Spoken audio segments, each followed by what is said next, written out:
Olá, bem-vindo a mais um programa Creation Talk, uma conversa franca sobre as nossas origens. Eu estou muito feliz porque você está aqui com a gente em mais um programa. Tem sido muito legal ver os comentários de vocês, a interação aqui no chat durante a exibição do programa e tudo isso é muito legal. Antes da gente falar do nosso tema e com a nossa convidada, eu quero deixar a dica aqui das nossas redes sociais.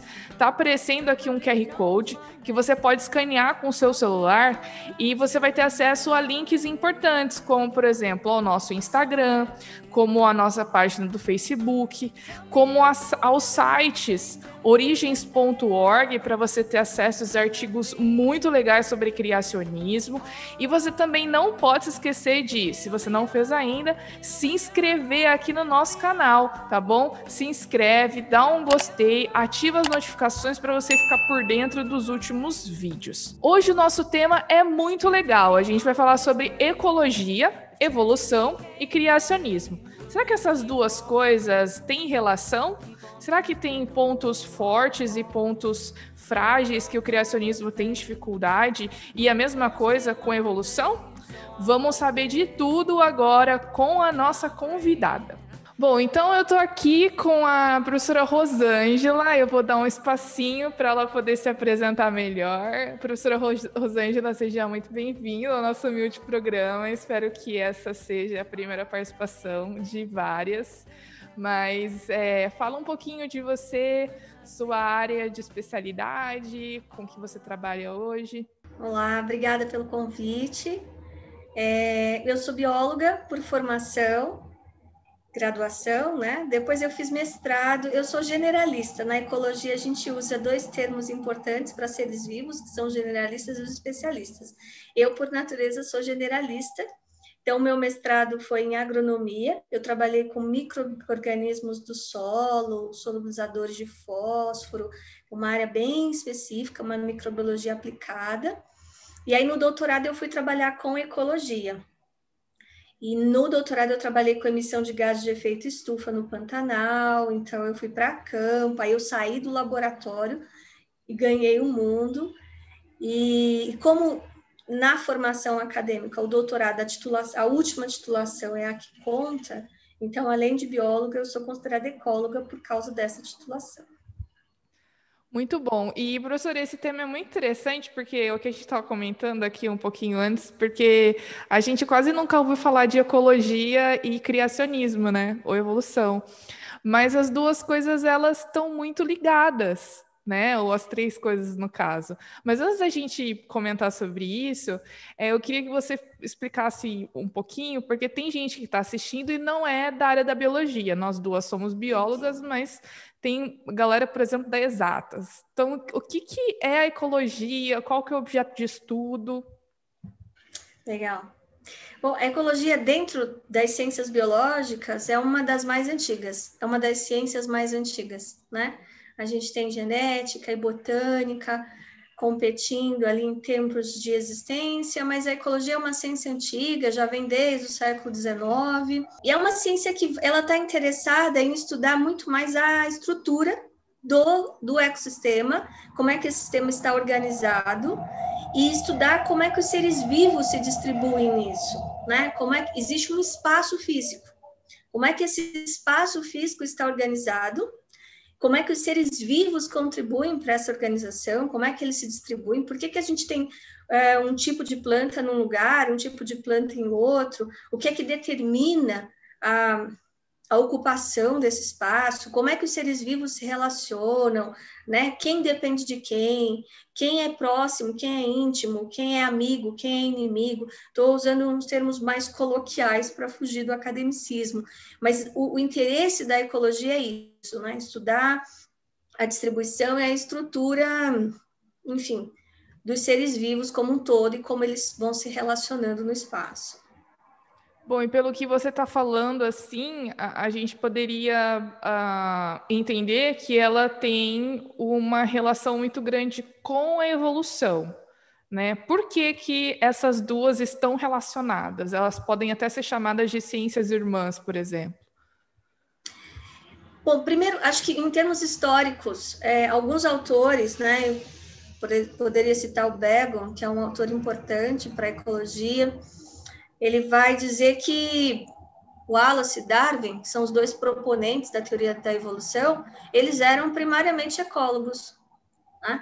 Porque as observações que permitiram o desenvolvimento da teoria evolucionista, elas foram feitas a partir da relação dos seres vivos com o ambiente.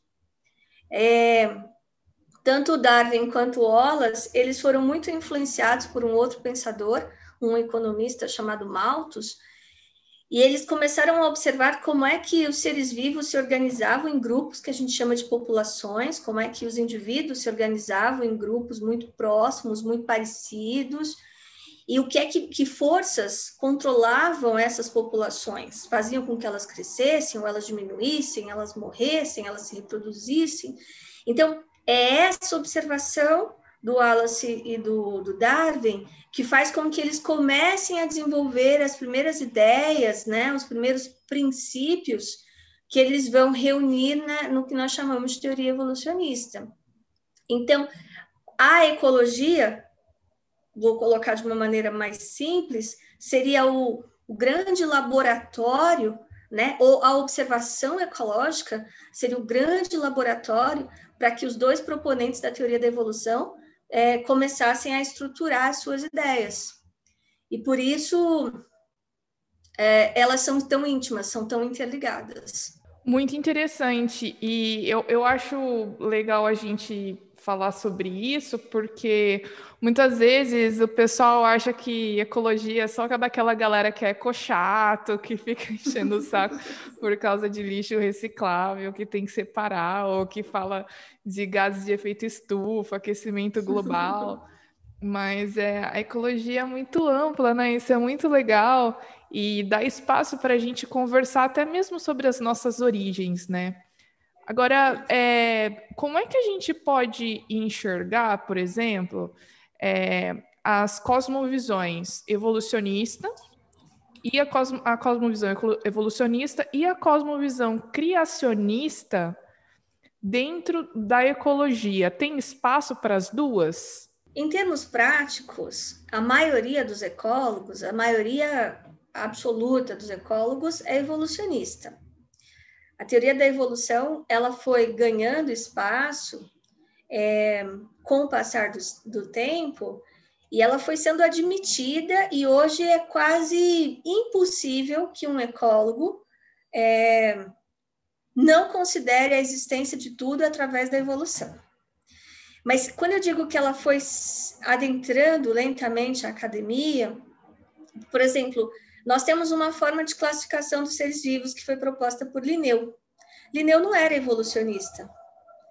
Então, hoje, nós temos uma outra forma de classificação, que são as árvores filogenéticas, que são aqueles desenhos que vão puxando uma espécie a partir de outra.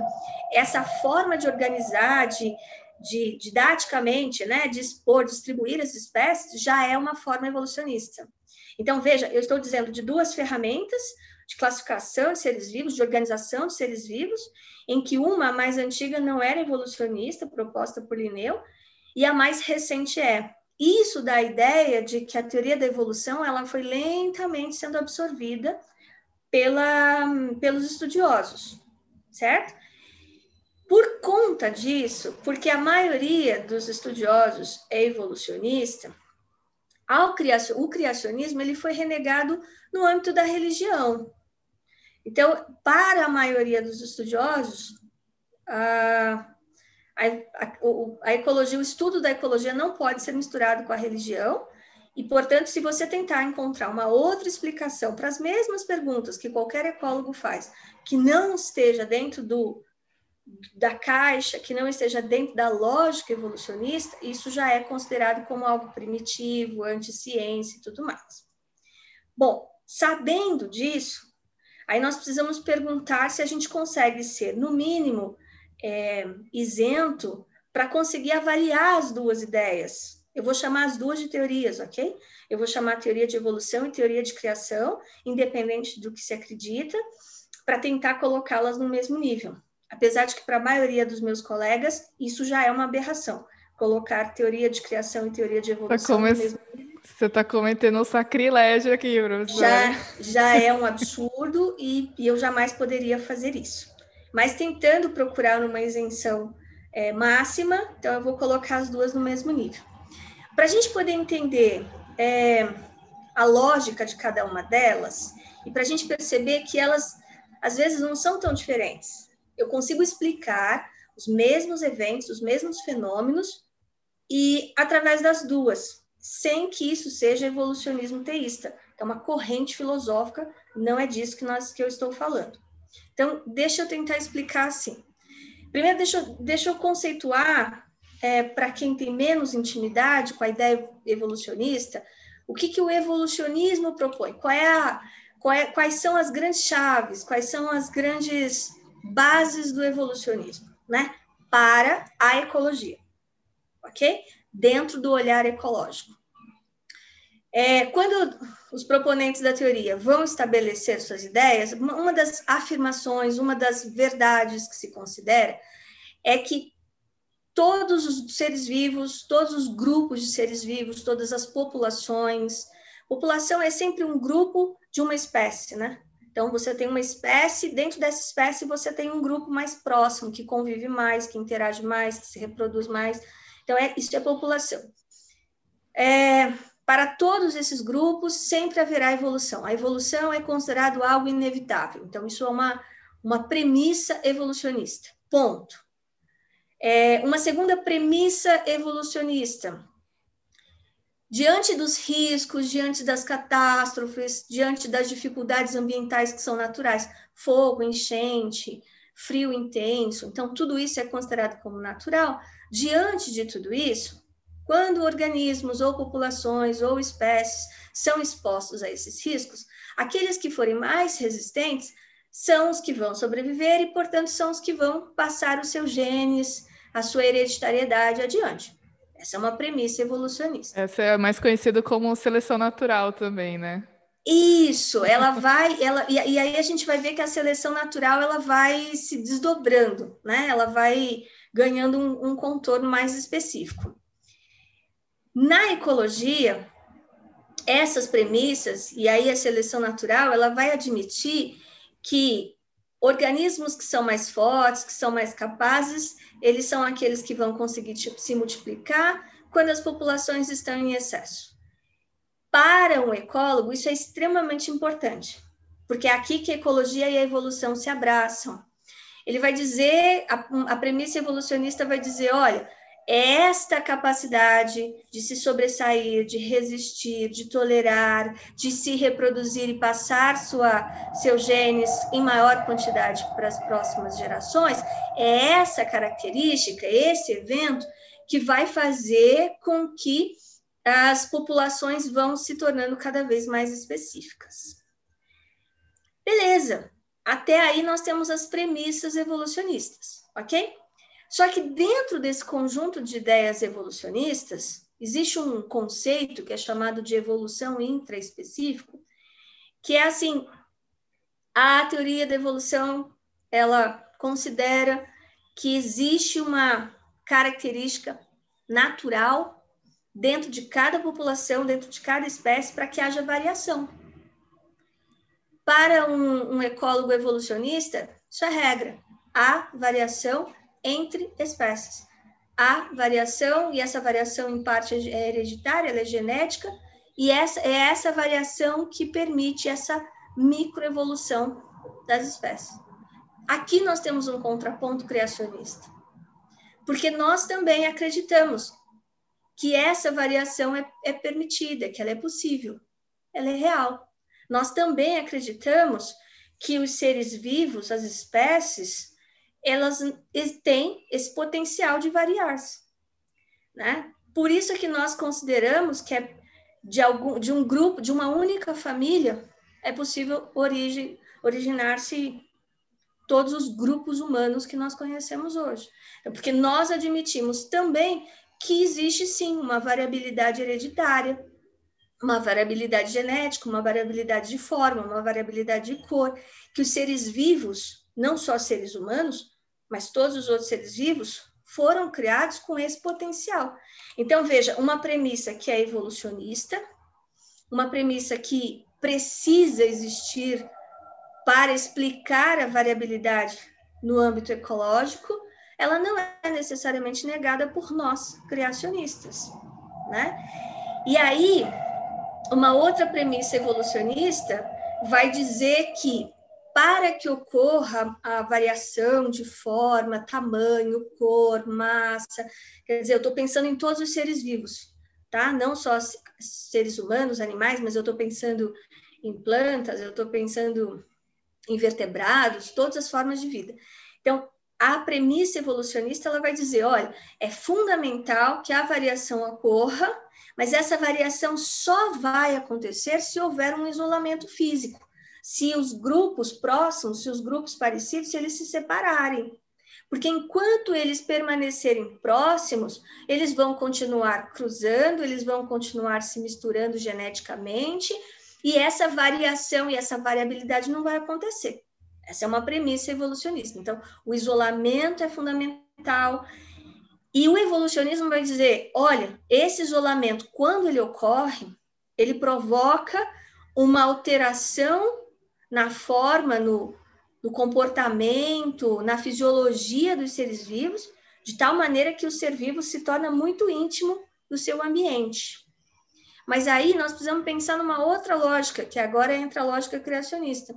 Em nenhum momento o criacionismo nega a habilidade dos seres vivos de se relacionarem intimamente com o seu ambiente. Né? Por quê? Porque é graças a essa íntima relação entre os seres vivos e o ambiente, e isso nós acreditamos que foi criado, que foi estabelecido já na origem, é essa capacidade que faz com que os seres vivos tirem melhor proveito dos seus ambientes, que faz com que os seres vivos se relacionem mais intimamente entre si.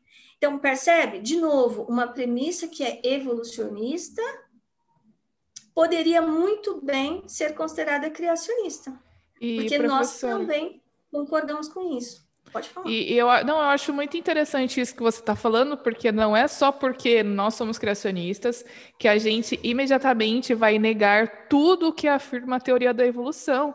Existem, como você está mesmo dizendo, muitos pontos que formam uma intersecção entre o que o criacionismo defende e a evolução também. Eu acho que isso é um ponto importante e forte, porque mostra que nós aceitamos a pesquisa científica, a gente aceita os fatos, as coisas que são relatadas e apresentadas, e como você está falando aí da questão da microevolução, eu acho que a microevolução é um aspecto que está muito bem documentado, né, na literatura científica.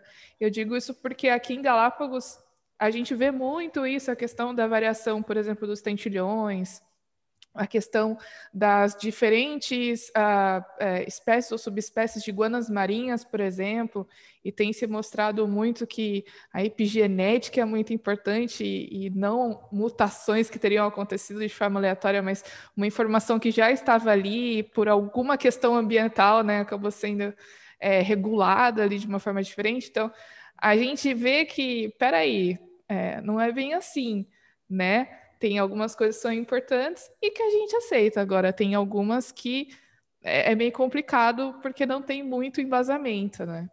Mais filosófico. Exato. Eu acho que você tocou num ponto importante, Maura.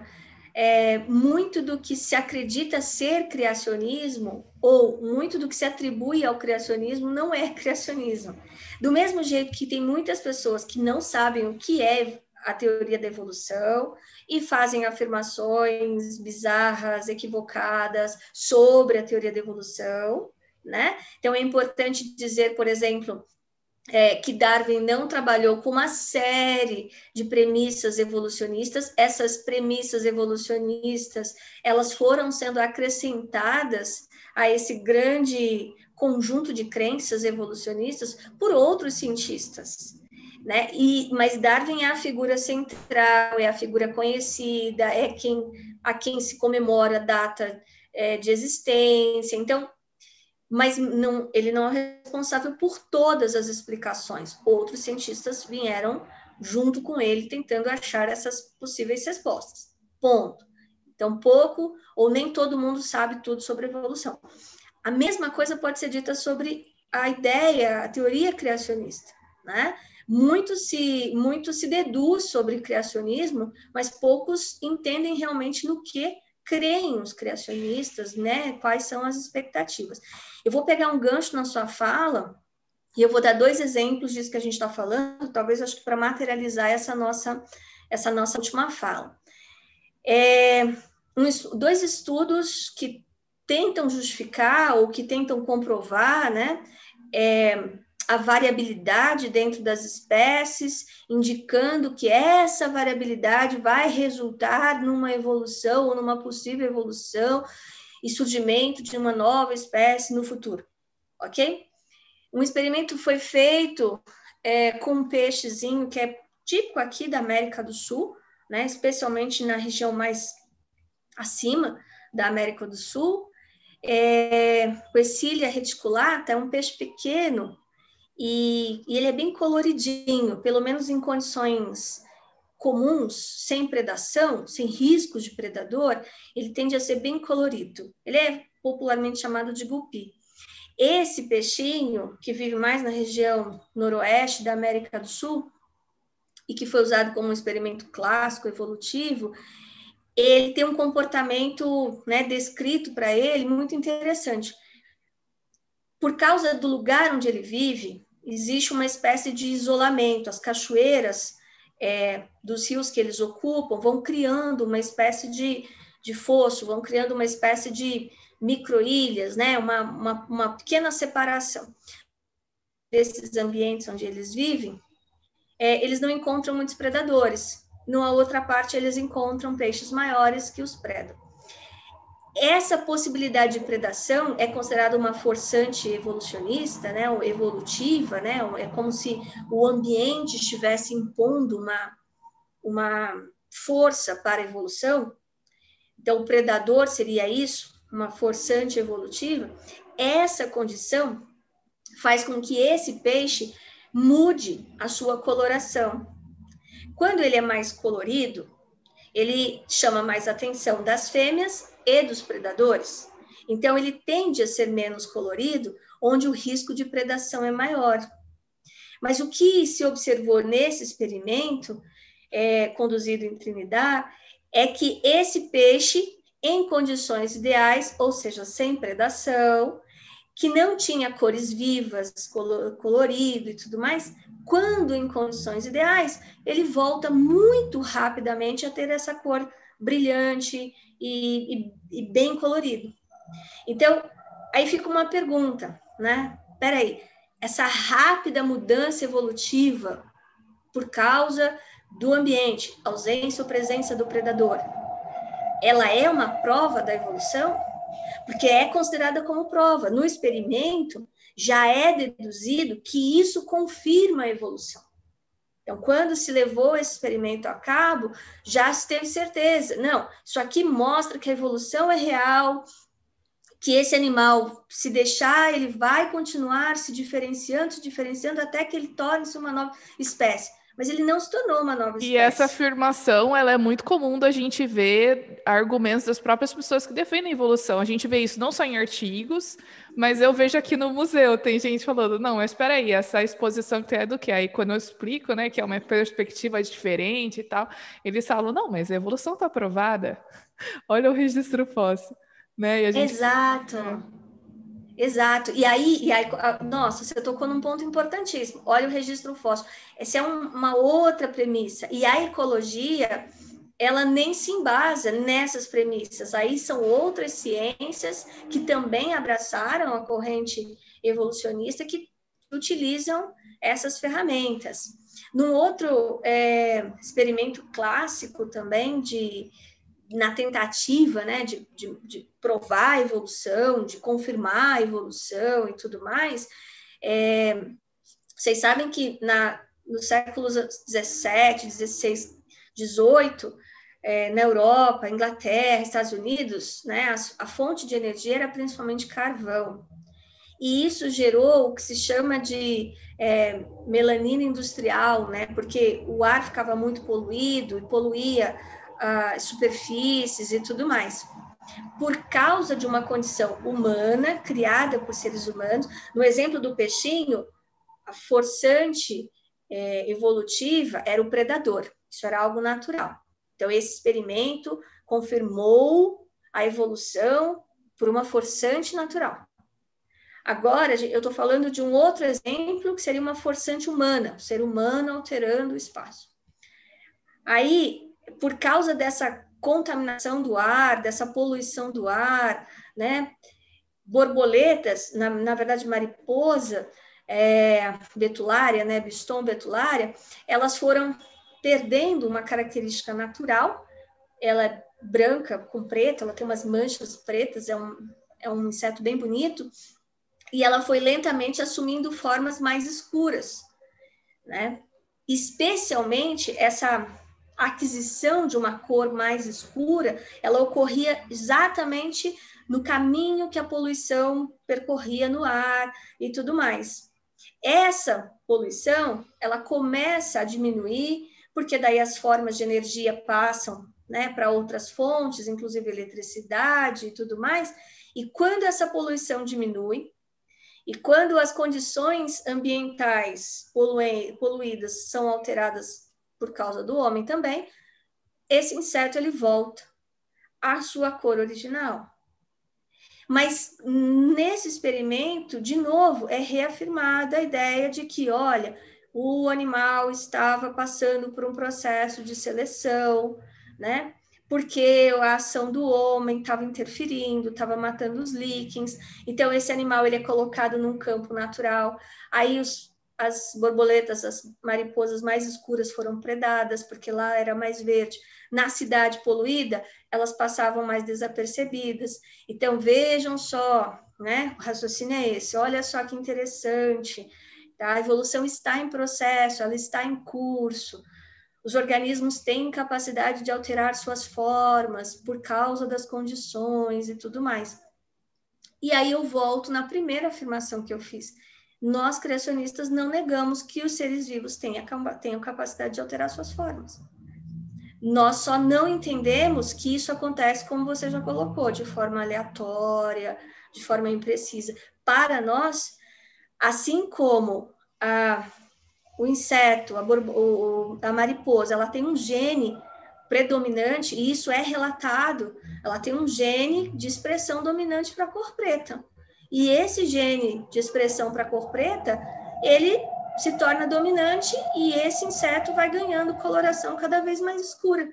Nós entendemos, dentro do criacionismo, que os seres vivos têm esse potencial de mudança. E isso não nos contradiz, isso não nega a variabilidade que existe entre os seres vivos. Então, professora, eu acho isso muito importante a gente deixar claro. E para mim, assim, está sendo um novo olhar realmente em relação à ecologia e ao criacionismo, porque, como a gente já comentou, não é um assunto que a gente vê normalmente em eventos e tal, quando a gente fala sobre isso, né? Mas eu queria já, a gente vai se encaminhando para o final, para a gente falar um pouquinho a respeito das vertentes de estudos em ecologia, o que está se pesquisando, e, por exemplo, na área do criacionismo, existem pesquisas sendo feitas, é necessário que elas sejam realizadas? Qual que é esse contexto? Vou começar então pela última pergunta e depois eu falo das outras vertentes. Talvez uma fragilidade do criacionismo seja, então vou resumir a fala, toda a fala anterior. Uma fragilidade para a evolução é que ela faz afirmações assumindo que ela está com isso explicando a variabilidade existente para todos os seres vivos, quando os criacionistas concordam que essa variabilidade é intrínseca, é potencial, é real e o ambiente contribui para isso. Nós só acreditamos que esse potencial de mudança, de alteração dos seres vivos é algo premeditado, ponto. Então, é uma fragilidade para a teoria da evolução achar que ela tem a resposta quando a gente nunca discordou dela nisso, né?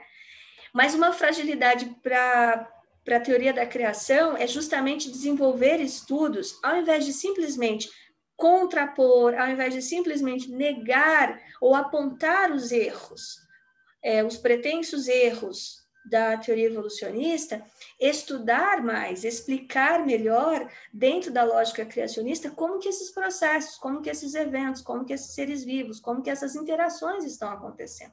Nós ainda estamos não conseguindo responder todas as questões, né? Então, é uma necessidade para o futuro que muitos profissionais, como eu e outros que têm interesse, desenvolvam mais estudos para responder questões que ainda não respondemos. E talvez com isso até contribuir para o avanço da ciência. Quem sabe até encontrar outros pontos concordantes com aqueles que são evolucionistas, haja vista que todos somos cientistas, né? Você perguntou das variações, ou, né, das diferentes correntes que surgem a partir da ecologia. A ecologia tem ganhado muito espaço, especialmente a partir da década de 70, 80, com a Eco 92. Então, fala-se muito de ecologia atualmente. E aparece até uma ideia aparentemente contradizente aqui.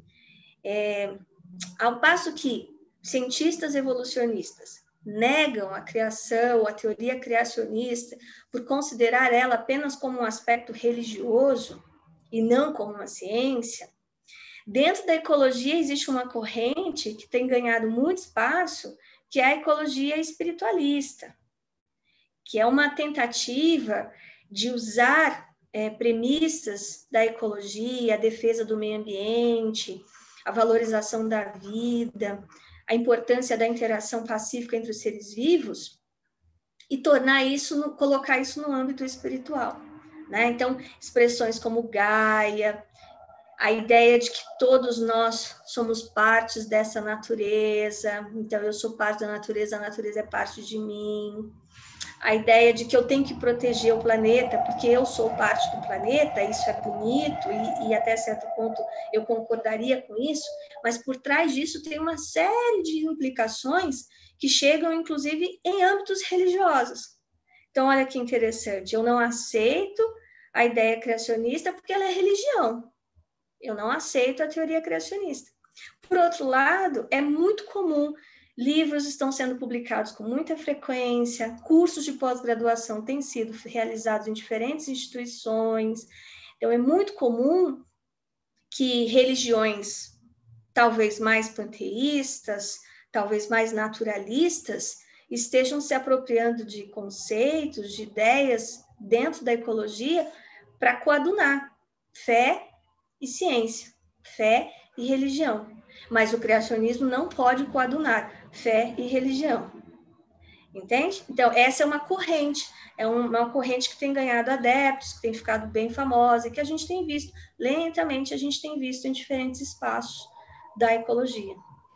É complicado, né? Porque criacionismo, nesse momento, criacionismo é pseudociência, criacionismo é teoria da conspiração, mas se você ali usar seu signo para explicar o seu comportamento, ou você pegar essas coisas de ecologia e falar de espiritualidade, o dia da árvore e adorar a árvore, não é? Aí pode, mas criacionismo não, é complicado, né?